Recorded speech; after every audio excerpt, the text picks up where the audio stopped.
예, 그러면 저희가 앞서 브리핑해 드렸던 이슈에 대해서 또 분석을 해보도록 하겠고요. 이외에도 특징주 살펴보는 시간 가져보도록 하죠. 로제스타 투자자문 최진석 포트폴리오 팀장과 함께합니다. 안녕하십니까? 안녕하십니까? 예. 첫 번째는 아무래도 이제 미국 정부가 중국 금융 투자에 대해서 제한하는 방침을 검토 중이다. 뭐 이것 때문에 변동성도 커지는 모습이었는데 이 사안은 좀 어떻게 읽고 계세요? 네, 이 소식이 나오면서 지난주 금요일 증시에서 미국 증시가 상당히 좀 충격을 받았는데 사실은 이제 초반 흐름은 굉장히 좀 좋았죠. 10월 10일에 이제 워싱턴에서 미중 무역 협상이 이틀간 개최된다는 보도가 나왔고 그러면서 장중 고점 기준으로는 이제 S&P 500 지수가 한 0.3% 정도 상승세를 탔는데 그래프를 보면서 말씀을 드리면은 이 미국이 대중국 투자 유입을 전면 금지할 것을 검토 중이다. 이런 소식이 나오면서 다우지수의 이제 오전 일중 흐름을 보고 계십니다. 갑자기 이제 지수가 급락하는 모양새를 나타냈고 그러면서 나중에 계속해서 회복하지 못하는 그런 양상이 나타났습니다. 주요 내용을 한번 살펴보면은 일단은 이제 블룸버그에서 미국이 대중국 투자 유입을 막을 방안을 고려 중이다라는 보도가 나왔는데 그 옵션으로 지금 고려되고 있다는 게 미국에서 거래되는 중국 기업의 상장 폐지, 그리고 미국 투자자들의 공적연금 펀드 등 포트폴리오에서 중국 시장에 대한 익스포저를 제외를 한다. 그리고 미국 기업이 운영하는 지수 내에 포함되는 중국 기업들을 또 제한을 한다. MSCI 이런 게 여기 예로 들 수가 있겠죠. 예. 여기에 이제 CNBC에서도 역시 대중국 투자 제한 방안을 고려 중이다라는 보도가 나오면서 알리바바가 5.15% 하락했고요.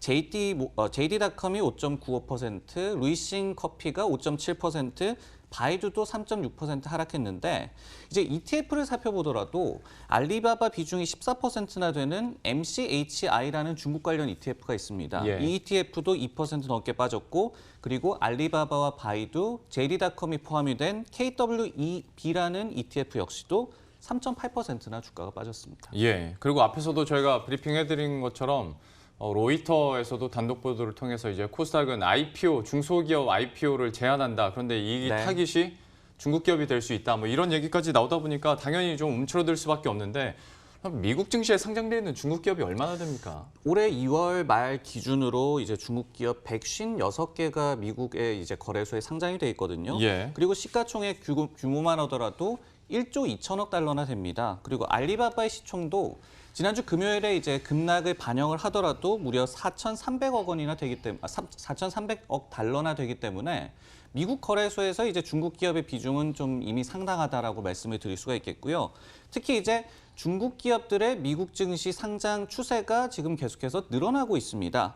2018년에 총 43개 기업이 상장을 했는데 2017년에는 24개 그리고 2016년에는 10개에 불과했습니다. 반면에 이제 중국 기업들의 어떤 상하이 증시라든지 선전 증시 상장 건수 같은 경우에는 2017년에 436건에서 2018년에 105건으로 오히려 급감하면서 5년 내 최저치를 기록을 했거든요. 예. 그래서 이제 중국 기업들이 어떤 규제 측면에서 좀 더 자유로운 자본시장인 미국에 많이 좀 진출을 하는 모양새였는데 이번 조치에 대한 그 보도가 나오면서 좀 그런 분위기에 찬물이 끼얹어졌습니다. 저도 이번 사안 검토하다 보니까 알게 된 건데 조그마한 기업 상장시켜서 돈 은근히 많이 벌어갔다고 그러더라고요. 네네네. 하다 보니까 여기에 대해서도 이제 미국 투자자들에게 조금 더 투자 기회를 열어주겠다라는 이제 이상적인 얘기를 하긴 했는데 이슈는 살펴봤으니 좀 큰 그림에서 냉정하게 한번 살펴보도록 하죠.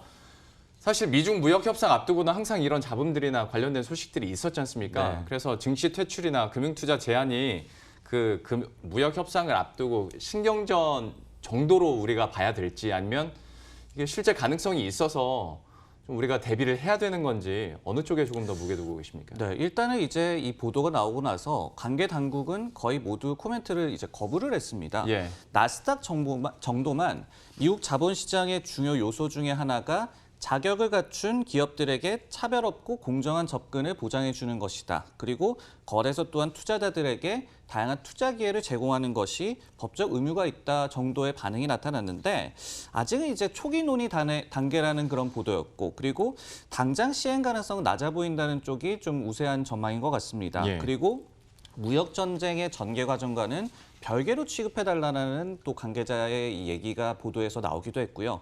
다행히 또 주말간에 재무부 측에서도 현재로서는 계획이 없다면서 공식 부인을 했죠. 다만 이제 여지는 남겼고 여기에 미국과 중국 자본시장 간의 고리를 차단하겠다는 주장은 지난 6월에 마르코 루비오 등 공화당 의원들이 주창해온 논리고 예. 그리고 실제로 만약에 중국 기업들이 주요 지수에서 제외된다든지 이런 조치가 나왔을 때는 투자자들 역시도 수익률에 손해를 본다든지 이런 피해가 좀 막심할 것 같습니다. 미국 증시에도 좋은 건 아니잖아요. 그렇습니다. 예, 어떻게 전개될지도 한번 계속 지켜봐야겠습니다. 증시 얘기 나온 김에 지수도 좀 체크해 보도록 할 텐데 미국 증시가 좀 2주째 주춤하고 있지 않습니까? 어떻게 보고 계세요? 네, 주간 기준으로 이제 2주 연속 하락세를 기록을 했는데요. 네. 다우 지수가 마이너스 0.4%, 그리고 S&P 500 지수가 마이너스 1%, 나스닥도 약 마이너스 2.2%의 주간 성적을 기록을 했습니다. 무역 이슈가 역시 계속해서 혼재 양상을 띠고 있었고요. 그리고 트럼프 탄핵 리스크 등이 증시에 또 한 번 발목을 잡았는데 S&P 500 지수 구성하는 11개 업종 가운데서 8개 업종이 하락했고 여기에 이제 필수재라든지 유틸리티 정도의 경기 방어 업종만 한 1% 이상 상승했고 헬스케어 업종 같은 경우에는 어떤 이제 건강보험사들에 대한 보험료가 낮아질 수 있다 이런 소식도 나왔고 여러 가지 좀 악재가 겹치면서 주간 기준으로 3% 정도 하락을 했습니다.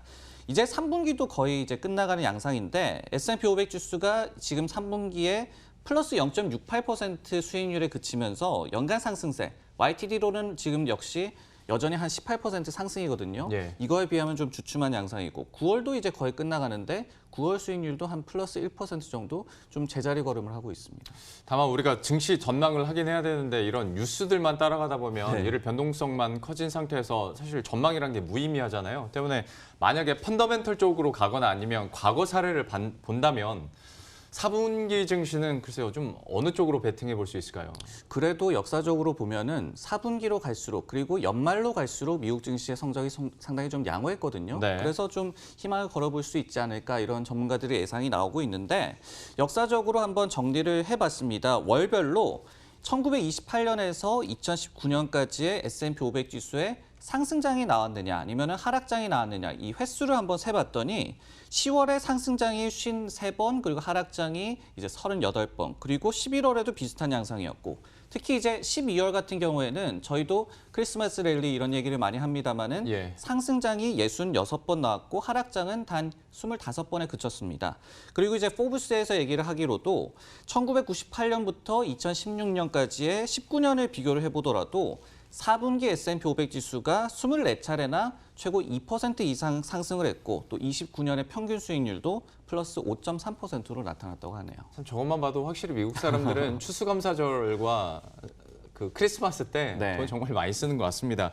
다만 소비 그 지수로 봤을 때도 소비 심리 지수나 경제 지표들이 약간 주춤하다 보니까 여기에 대한 걱정들도 맞습니다. 많은데 앞으로의 증시 이벤트나 주요 관전 포인트들 좀 짚어주시겠어요? 네, 말씀해 주셨듯이 이번 주에는 이제 소비 외에도 여러 가지 좀 경제 지표에 좀 시장에 관심이 가지 않을까 이런 예상을 해볼 수가 있겠는데요. 예. 주요 경제 이벤트 한번 준비를 해보면은 화요일에 이제 블라드 세인트루이스 연은 총재 그리고 에반스 시카고 연은 총재 연설이 예정돼 있고 그리고 상당히 좀 중요한 지표인 ISM 제조업 지수가 나오는데 지난번 지수가 상당히 오랜만에 이제 경기가 위축 국면으로 접어들었다라는 점을 확인시켜줬죠. 이런 부분이 과연 리스크가 좀 완화가 될 것인지 관심을 모으고 있습니다. 그리고 수요일에 ADP 민간 고용에 이어서 또 연은 총재들의 연설이 예정이 돼 있고 그리고 금요일에 이제 상당히 또 중요한 노동부의 고용 보고서가 나오면서 역시 로젠그램, 보스틱 그리고 카시카리 연은 총재가 연설이 예정돼 있습니다. 이렇게 좀 매크로 경제 지표 그리고 연준 위원들의 연설에 좀 관심이 집중되는 가운데 역시 무역 전쟁의 전개 과정 그리고 탄핵 정국의 전개 과정도 여전히 지배적인 이슈가 될 것 같습니다. 예, 무역 관련해서는 뭐 뉴스들 계속 나올 테고 이제 연준 위원들도 다 제각각이라 다 제각각 따로 찾아봐야 될 것 같습니다. 자, 그리고 이번에는 특징주도 살펴보도록 할 텐데 화이자 준비하셨더라고요. 어떤 배경에서 준비하신 거예요? 네, 지난주 금요일에 이제 대형 제약주인 이제 화이자가 약세장 속에서도 1.2% 정도 상승을 했거든요. 예. 그래서 특징주로 한번 준비를 해봤는데 어떤 이슈가 나왔냐면은 자사의 이제 아토피 피부염 치료제인 에브로시티닙의 임상 결과, 이상 결과가 상당히 좀 긍정적으로 나왔습니다. 12세 이상을 상대로 한 이제 임상에서 모든 기준을 충족한 결과가 나왔고 이 임상 같은 경우에는 이제 5월에 1상이 성공을 했고 그리고 이번에 2상 성공 그 결과를 10월에 스페인 마드리드 학회에서 발표한다고 하거든요. 이런 부분들이 역시 제약주에 좀 호재로 작용을 했습니다. 예. 아무래도 제약주는 파이프라인이 얼마나 포트폴리오 제대로 갖춰져 있느냐 이게 네. 중요할 것 같은데 화이자는 지금 상황이 어떻습니까? 화이자가 글로벌 1위 제약사죠. 네. 그러다 보니까 파이프라인도 상당히 좀 튼튼하게 구축이 돼 있는데 한 올해 7월 정도 기준으로 지금 101건 정도가 지금 파이프라인으로 좀 집계가 되고 있습니다. 예. 근데 이제 특징적인 것이 화이자 같은 경우에 이제 3상에 들어간 것이 23건 그리고 등록된 것이 9건으로 3상 이상이 파이프라인의 32%를 차지하고 있습니다. 이런 부분들이 상당히 좀 견고한 그런 펀더멘털을 증명해주고 있고요. 그리고 이제 아토피 치료제, 이번에 또 이슈가 나온 아토피 치료제가 포함된 면역제제에 대한 파이프라인이 또 29건, 3상 이상이 6건으로 상당히 좀 잘 나오고 있습니다.